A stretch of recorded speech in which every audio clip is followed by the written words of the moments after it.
Donc, à chaque fois, je me pose la question, pourquoi, quand je suis dans n'importe quel train, quand le train circule, il y a des gens qui vont venir ramasser les ordures, les poubelles, c'est toujours les noirs.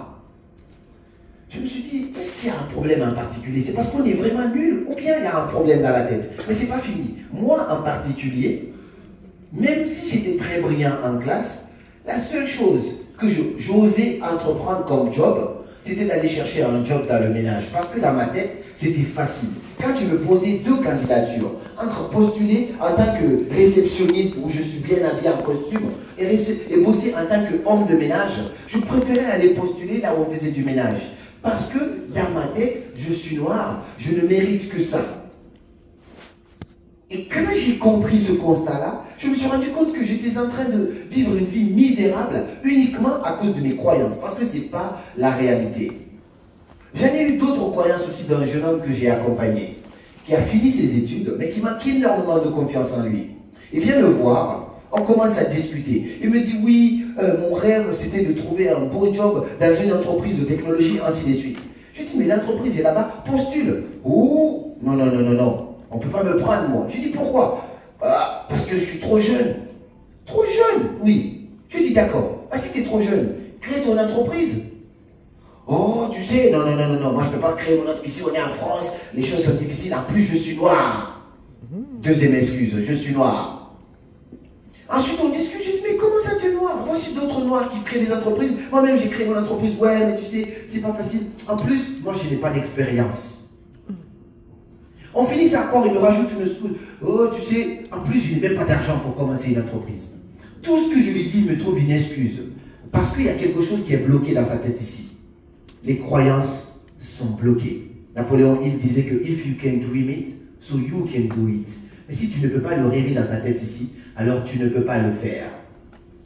Mon coaching avec ce jeune homme était très, très, très difficile. Parce qu'il y avait tellement de nœuds dans sa tête qu'il fallait couper à chaque fois. Mais je me suis rendu compte que le problème, ce n'est pas que ce petit-là. On était tous dans la même chose. Combien de fois nos croyances nous ont empêchés de créer la vie qui nous inspire? Combien de fois ce qu'on croit nous empêche de créer une relation incroyable? La petite anecdote par rapport aux relations, c'est très simple. J'étais plus jeune, j'avais un ami qui s'appelait Kouranko. Il y avait une fille dans le quartier qui était très jolie. Tous les jours, il nous parlait de cette fille-là. Mais pour lui, dans sa tête, la fille elle était tellement jolie que lui, il ne méritait pas d'avoir une femme comme ça. Mais quand tu ne crois pas à quelque chose, la vie aussi te le refuse. Inconsciemment, tu vas voir. Donc, tous les jours, il nous parlait de cette fille-là qui était jolie. À chaque fois qu'elle partait, qu'elle passait, il se cachait même pour l'admirer, ainsi de suite. Un jour, nous, on va tout négocier pour lui.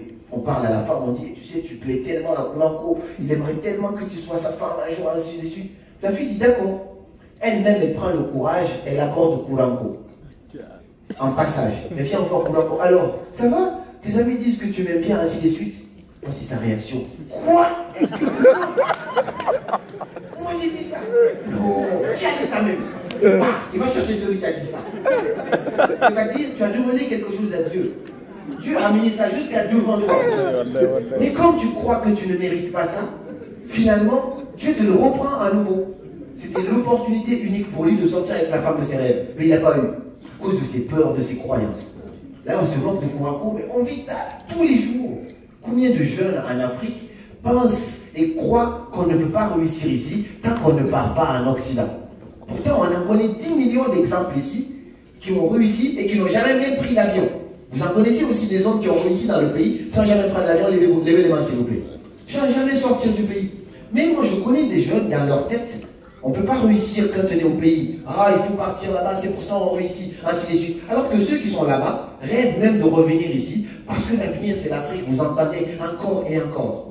Je le dis et je le répète, tu me laisses 1 an en Afrique, je suis multimillionnaire en Europe. 1 an seulement. Parce que c'est plus facile de devenir riche ici qu'en Occident. Beaucoup plus facile. Pour faire une conférence comme ça, 10 millions de protocoles. J'ai fait conférence Déclic à Paris. J'étais très peu rentable, très peu rentable. Parce qu'au final, au bout du compte, tu as tellement de choses qui te fatiguent, qui te freinent. Alors qu'ici, tu as 10 millions d'opportunités. Mais quand les gens sont dans ça, oh yes, quand les gens sont dans ça, finalement, en fait, ils sont bloqués parce qu'ils ne peuvent pas créer la vie qui les inspire. Qui d'autre reconnaît ici d'autres croyances qui l'empêchent de créer la vie qui l'inspire. Je vous donne d'autres exemples. Il y en a qui pensent que pour créer une entreprise, il faut beaucoup d'argent. Alors que non, ce n'est pas l'argent qui fait le projet, mais c'est le projet qui fait l'argent. Mais tant que tu as une croyance comme ça, tu ne vas jamais lancer une entreprise prospère. Jamais de ta vie. Donc, on a toujours des croyances posées comme ça. Aujourd'hui, ces croyances-là seront dans la poubelle, on va les marcher dessus de la même manière que j'ai marché sur ce papier-là. Est-ce que vous êtes d'accord avec moi? Oui. Magnifique. Maintenant, je vais vous demander juste un petit exercice. Je veux que vous preniez vos blocs-notes que vous avez, que vous notiez 3 croyances qui vous empêchent de créer la vie qui vous inspire. C'est-à-dire en étant honnête envers soi-même. Jusqu'à aujourd'hui, quelles sont les 3 croyances qui vous ont toujours empêché d'avancer, de créer la vie qui vous inspire? Est-ce que c'est au côté business? Est-ce que c'est côté relationnel? Est-ce que c'est côté bonheur? Peu importe. Mettez juste 3 croyances sur vos feuilles. Prenez le temps, même si c'est sur ton téléphone. Mets-moi les 3 croyances. On commence là-bas. C'est le début de l'exercice. Juste 3. Je vais commencer à prendre des exemples. Qui peut me rappeler une seule croyance qui, selon lui, jusqu'aujourd'hui, l'a bloqué et l'empêche de créer? Qu'est-ce qu'il a toujours cru, en fait, entre guillemets? Oui. Oui, dis-moi, explique un peu. L'argent, la croyance, c'est quoi la croyance? Comment tu peux développer ça sur l'argent? Quelle est la croyance sur l'argent qui t'a toujours empêché de lancer quelque chose, de vivre la vie qui t'inspire?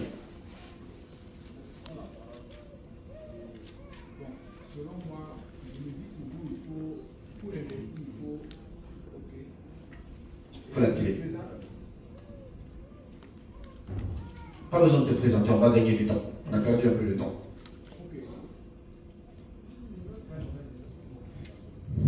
C'est bon. Ok. Bon, selon moi, et l'argent pose un problème. On se dit toujours, bon, sans argent, on ne peut pas entreprendre, on ne peut pas investir. Et nous passons notre temps à chercher de l'argent, à économiser souvent. Et au fil du temps, il y a certains problèmes qui viennent.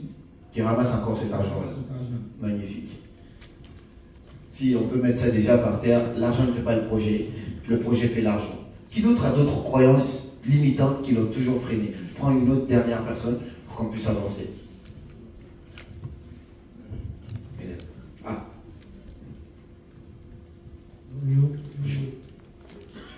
Moi, particulièrement, c'est la crainte des parents. La crainte des parents, ok. Ici au Burkina, bon, particulièrement dans les familles, moi aussi, quand un enfant a une vision, et cette vision ne part pas dans la même vision que les parents, on a tendance à lui dire qu'un enfant qui ne coupe pas ses parents, il ne réussit jamais. J'aime bien, je connais ça. Magnifique. Merci beaucoup. Donc, est-ce que vous avez pris le temps de noter au moins 1 ou 2 croyances, ou 3 maximum, sur vos feuilles? Ça commence là d'abord. C'est bon? On peut avancer sur la deuxième étape.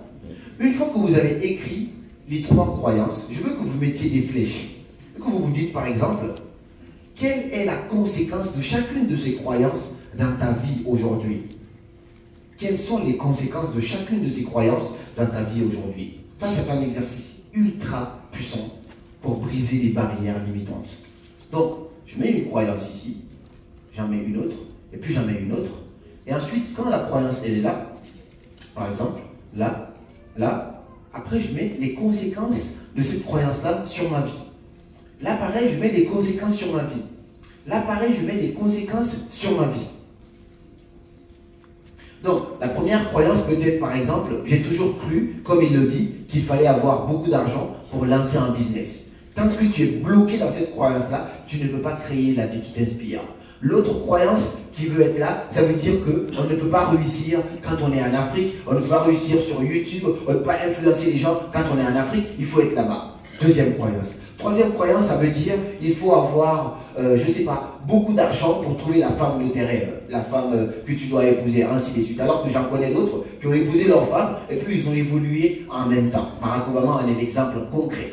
Donc, toutes ces croyances-là, lorsque vous les notez, il faut avoir aussi les conséquences de ces croyances-là sur ta vie. En ce qui me concernait, le fait d'avoir une croyance et dire que il fallait que, entre guillemets, il fallait que je fasse seulement les jobs de ménage, les jobs de merde, et pas les autres jobs parce que je ne méritais pas ça, parce que j'étais noir, ça m'empêchait de gagner déjà beaucoup plus d'argent, ça c'était la première chose. Ça m'empêchait d'avoir de l'estime en moi-même parce que je faisais des jobs dégueulasses. Je sais que je faisais des boulots, c'était vraiment inconfortable. On aura l'occasion d'en parler.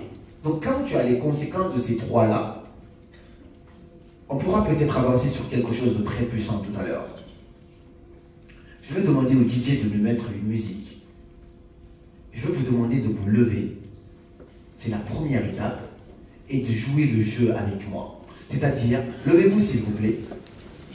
Je veux que vous soyez vraiment connectés avec moi et faire cet exercice-là en toute profondeur.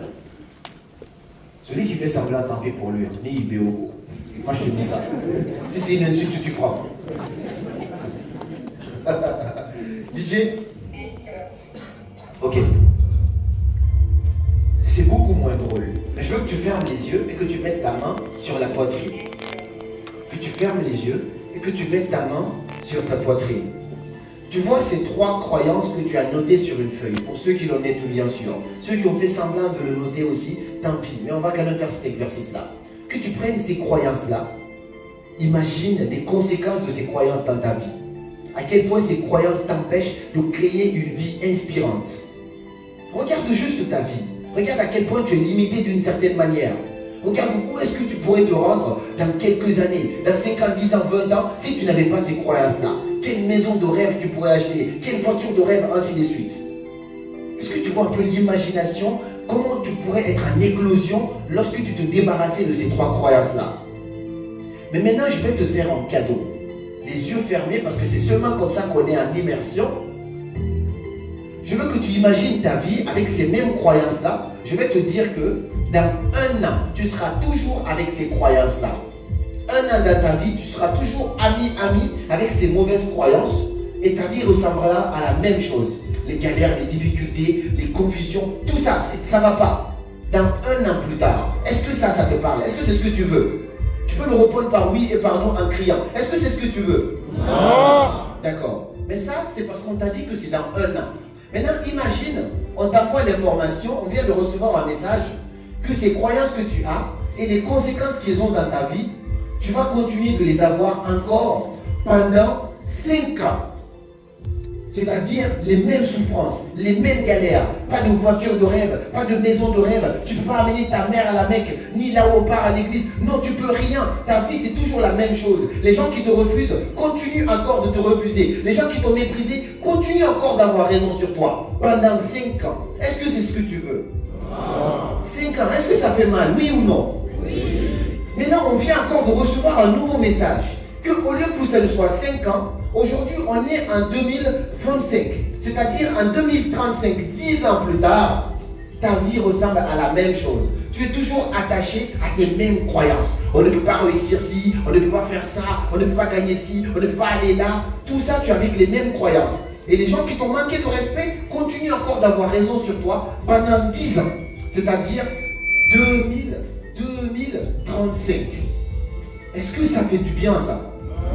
Est-ce que ça fait mal? Oui. Alors, on vient encore de recevoir une autre information en disant que ces croyances que tu as, tu vas continuer de les maintenir encore pendant 20 ans.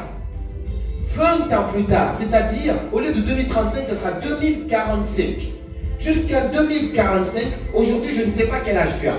Tu as peut-être 20 ans, ben, ça sera quand tu auras 40 ans. Tu as peut-être 40 ans, ça serait quand tu auras 60 ans. Tu as peut-être 30 ans, ça serait quand tu auras 50 ans. Pendant 20 ans de plus, tu es toujours attaché émotionnellement à ces croyances de merde qui te bloquent, qui t'empêchent de créer la vie qui t'inspire. Est-ce que ça te fait du bien?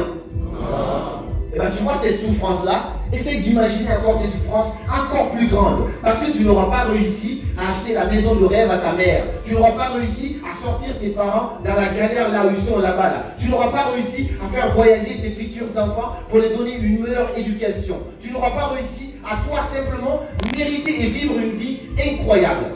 Tout ça parce que tu es attaché à ces croyances qui te limitent à croire que ça c'est pas possible, si ce n'est pas possible et que c'est quelqu'un qui doit changer ta vie. Maintenant je t'amène encore plus loin. Au lieu que ça ne soit 20 ans, c'est jusqu'à la fin de ta vie. Tu es avec ces croyances-là.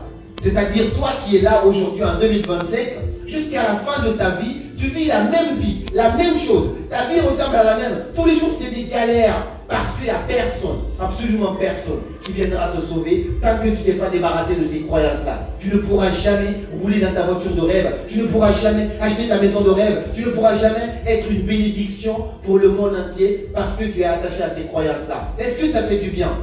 Non. Eh bien, pour une fois, je veux que tu prennes cette douleur que ça fait de vivre ça pendant 5 ans, pendant 10 ans, pendant 15 ans, pendant 20 ans, pendant la fin, jusqu'au restant de ta vie, la douleur que ça peut faire. Il faut que tu prennes cette douleur-là, que tu la lèves et que tu cries du plus profond de toi en disant que c'est terminé. C'est-à-dire, tu lèves ça comme ça en disant stop! Stop! Donc je veux que tu prennes cette douleur-là, qu'elle reste là, parce que ça fait mal de vivre une vie misérable comme ça. Que tu prennes cette douleur-là et que tu la cries en levant ta main, en touchant le ciel, en disant stop! Stop! Alors si ça fait sens pour toi, je te donne une dernière chance.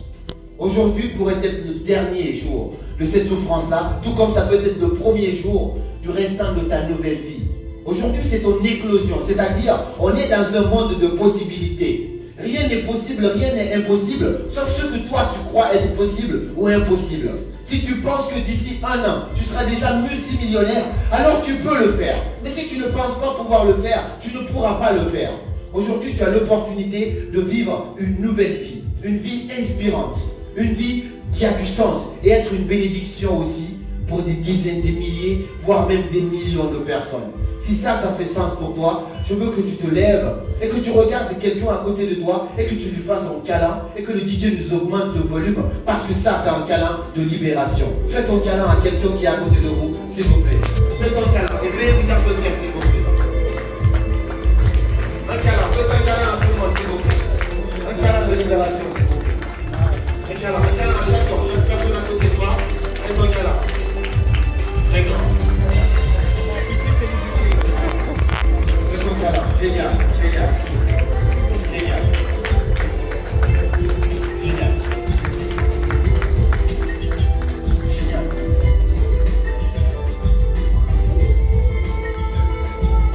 Oh, yes! Magnifique, magnifique. Est-ce que ça va? Vous pouvez vous rasseoir. Est-ce que ça va? On a besoin de passer par là pour créer une vie inspirante. Quand tu dis aux gens, je veux t'enseigner comment faire du business, ils veulent directement que tu leur donnes du business. Ils n'aiment pas passer par les phases de développement personnel. Ils veulent gagner de l'argent, mais ils ne veulent pas devenir riches. Et ça, c'est une grosse connerie. Parce que récemment, j'ai un ami à moi que ma soeur aussi là, elle connaît. Dans notre quartier, c'était les plus riches. Ils roulaient dans des belles voitures, des incroyables voitures. Et ce monsieur-là, jamais de la vie, on aurait cru que ça aurait pu être quelque chose de différent un jour. Nous, on pensait qu'il était riche. Il changeait de voiture, il avait beaucoup de maisons un peu partout. Mais ce monsieur avait juste beaucoup d'argent, mais il n'était pas riche. Quelques années plus tard, aujourd'hui, j'ai appris que sa femme est malade. Pour l'amener rien qu'au Maroc, il doit faire des cotisations auprès des connaissances pour pouvoir l'amener. Quelqu'un qui a touché même le million d'euros, des millions d'euros. Aujourd'hui, se retrouve, sa propre femme est malade, il faut cotiser de l'argent pour aller la soigner. Parce que ce monsieur avait eu de l'argent, mais il n'était pas riche. Ici, on veut devenir riche. Parce que être riche, ça comble absolument tout. Être riche, ça veut dire que je te mets dans une pièce, je te prends aujourd'hui, je t'amène dans un pays, dans 6 mois, tu redeviens encore là où tu étais. C'est-à-dire que tu crées encore de la richesse. C'est ce que moi j'appelle être riche. Pourquoi il y a une magnifique citation qui dit qu'ils sont tellement pauvres que la seule chose qu'ils ont, c'est de l'argent. Ils sont tellement pauvres que la seule chose qu'ils ont, c'est de l'argent. On ne peut pas s'arrêter à ça. L'argent, c'est une partie de la richesse. On doit aller au-delà de ça. J'ai réussi à passer de, comme je vous dis tout à l'heure, de l'histoire de Will, ce jeune homme qui gagnait moins d'1 euro par jour, qui faisait des journées sans petit déjeuner, qui essayait de faire le choix entre est-ce que je mange à midi ou est-ce que je mange le soir. Aujourd'hui, à créer mon agence en plein Paris avec mes bureaux, ça c'est quelques images. Aujourd'hui, à faire des magnifiques conférences où il y a le Premier ministre du pays, même si je ne suis pas du tout politique ni fan, mais c'est des gens qui viennent finalement parce qu'ils voient que tu as un impact et que tu es en train d'influencer, changer la vie des gens. Ça c'est Black M aussi à côté. Qui connaît Black M dans la salle? Ok, ça c'est Black M. Avec lui, j'ai eu une interview récemment et il était aussi à l'inauguration de nos bureaux, du bureau de mon agence de marketing parce qu'on crée des spots publicitaires et tout ça pour des grosses boîtes, ainsi de suite. Mais tout ça, c'est pour vous dire que c'est possible. Mais ça n'aurait pas été possible sans passer par les phases par lesquelles je viens de vous faire passer, c'est-à-dire briser les croyances limitantes. Pour moi, aujourd'hui, je vois la vie comme un jeu. Parc d'attraction. Je vois une attraction, ça me plaît. Oh tiens, c'est sympa ça. J'essaye. Si ça ne marche pas pour moi, bon, finalement, je dis, bon, c'était pas ça, j'essayerai autre chose. Je suis un peu dans cette philosophie-là. On vient faire l'exercice, mais je vais vous partager une des clés qui guide ma vie au quotidien. Mais pour vous partager cette clé-là, on va faire un exercice très concret ou peut-être un apprentissage très profond. Donc je vous demanderai de vous concentrer réellement. Parce que ce qu'on va voir, c'est le pilier de ma vie. Tout est condensé et mis là-dedans. En fait, j'aurais pu vous citer tout ça individuellement, mais je veux que ça soit condensé pour que ça soit structuré. Ce que je vais vous partager est défini comme ça. Ce que je vais vous partager est défini comme ça. C'est-à-dire, selon moi, il y a 3 niveaux dans la vie. Que vous soyez entrepreneur aujourd'hui, que vous soyez